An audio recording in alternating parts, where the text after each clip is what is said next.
Hello, my name is Devin Avery, and I'm a program consultant in the Office of Assessment and Accountability, Division of Assessment and Accountability Support.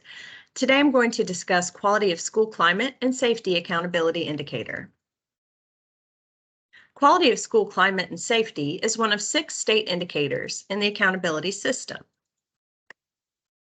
Today we're going to discuss the rationale behind the Quality of School Climate and Safety Survey, how it is constructed, scoring, accountability weight, where to find the data, and how that data might be used. In 2020, Senate Bill 158 amended the accountability system to include multiple meaningful measures for performance. The Quality of School Climate and Safety Indicator uses perceptions from a survey to provide insight into the school environment. This survey was created by HMRO with the assistance of students and other stakeholders, and it was tested for validity and reliability and field tested before implementation. So even though this indicator was created a couple of years ago, 2021-2022 will be the first year that the survey weight will factor into accountability due to the COVID-19 related federal accountability waivers. So how's the survey constructed? There are 2 forms, one for grades 3 through 5 and one for grades 6 through high school. Students in grades 9 and 12 do not take the survey. There is a modified version available for students on the alternate assessment. There are 2 constructs related to climate and safety, and students use a Likert response scale to indicate their agreement to statements. Copies of the survey questions for all forms and versions are available on the KDE Quality of School Climate and Safety webpage. The 2022-2023 survey will not include opportunity to learn survey questions.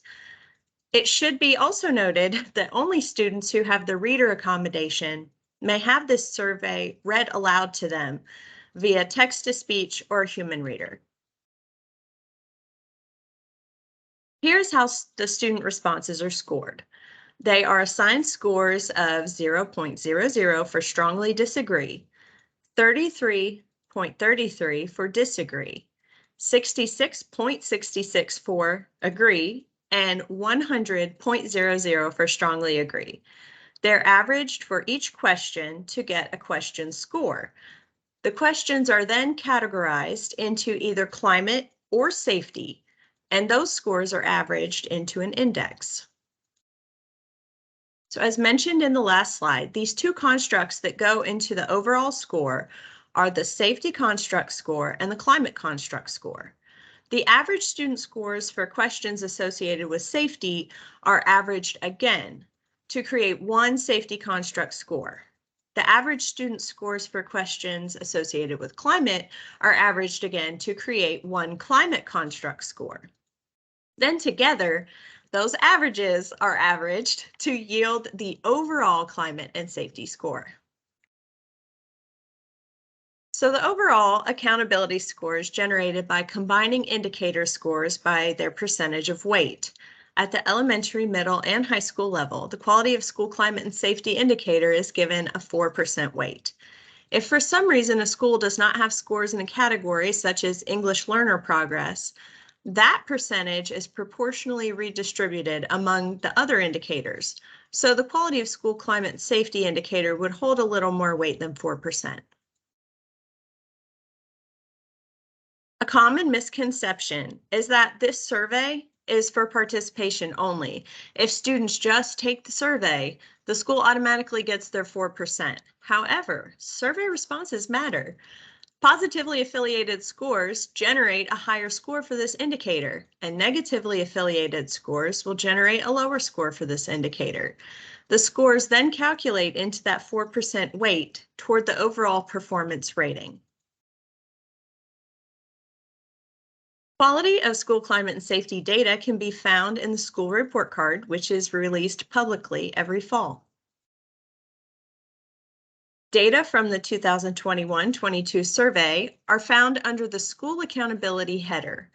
The Quality of School Climate and Safety Survey is the data that factors into accountability. There are tabs for elementary, middle, and high school, and the data can be downloaded or displayed in either an overview or a table. Results from the 2021-22 Opportunity to Learn survey questions, which are related to the educational experiences related to the COVID-19 pandemic, do not count towards accountability.